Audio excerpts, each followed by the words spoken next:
Okay, this is an educational video on nerve and blood vessel injuries in the climber's finger.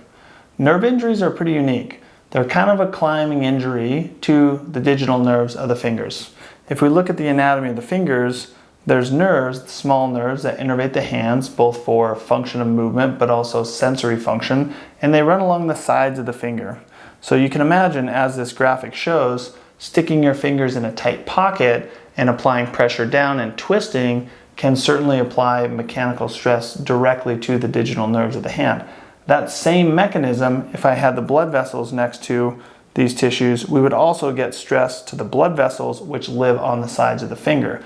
Same mechanism would happen. Stick your finger in a 2-finger pocket, 1-finger pocket, lots of downward pressure and some rotational stress can be enough torque, if you hit it just right, can create a nerve or a blood vessel injury.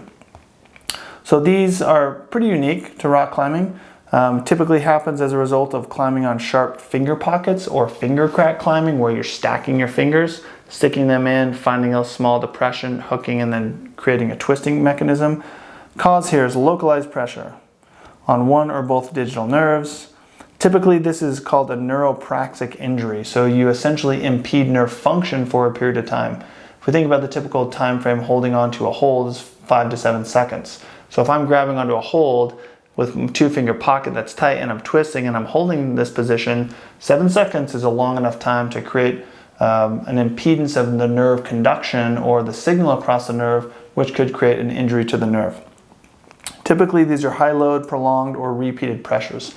So if you climb in somewhere like Wild Iris, where there's a lot of dynamic movements on pockets and the pockets get pretty sharp, that's something that can certainly happen.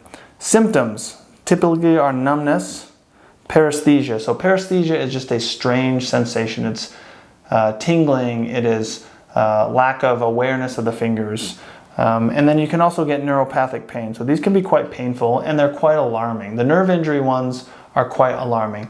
The blood vessel ones also are alarming, but they tend to not have as much pain. The nerve pain ones are definitely going to be a little bit more sore. So typically people will wake up the next day, they'll maybe have a sore spot on the finger and they'll end the session because their fingers are kind of sore, but they'll wake up the next day and they'll have numbness on the side of their finger. That's a really common symptom that I hear clinically, and that tends to cause quite a bit of concern for individuals that wake up with this. But it's important to remember and think about what you did preceding that type of injury, and if we stop and think about shoving your finger in a pocket, pulling down and twisting on it, certainly would indicate that that's likely one of the reasons that your finger is numb.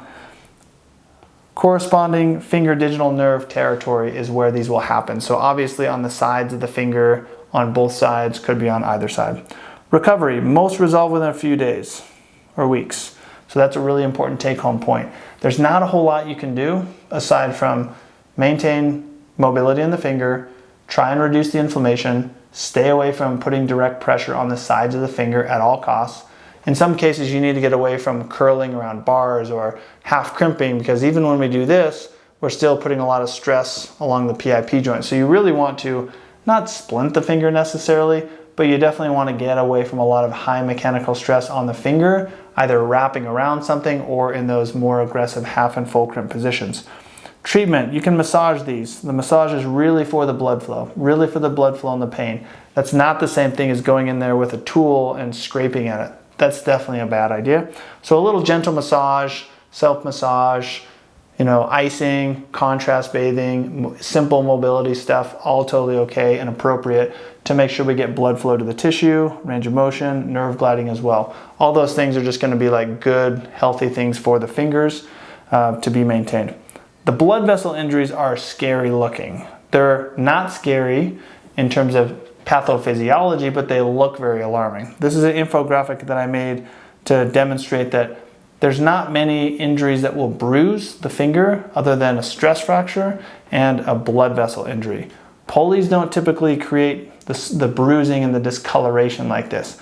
Tenosynovitis won't create discoloration like this. Lumbrical injuries in the palm sometimes can get a little bit color change, but nothing like this. If you have a finger like this, and I've seen a dozen of these on climbers grabbing on pockets, the same mechanism as the nerve injury here. They grab onto a pocket. Typically it's like 2 fingers and they hear a pop. it looks and feels and presents like an A4 pulley commonly. And then they stop climbing. They'll typically get a hold of me the next day. They'll wake up the next morning and their finger will be black and blue and they will panic. Pulley injuries won't do that. Isolated A4 pulley injuries won't do that. Collateral ligament sprains or strains, they won't do that either. Stress fracture, maybe. So getting an x-ray before you talk to me is a good idea in some cases, but if you're in a location where you can't get an x-ray, then that's probably not necessary. But making sure that you still have function of your finger with just some isolated finger testing is really important. We want to rule out instability of the joint. We want to rule out flexor tendon strain or tear. And we also want to make sure we don't have any ligamentous tears to the volar plate. So doing some testing to ensure that all those structures are okay. When I consult with people that have these kinds of injuries, I usually say it's okay to climb on them. The nerve injury will be a little bit harder to continue to climb on because that's going to be a little bit more symptomatic. But the bruising here and the swelling here, if you're on a vacation, you're probably okay to continue loading it after we do some of the testing to ensure that that's the diagnosis and it's not one of the other underlying structures.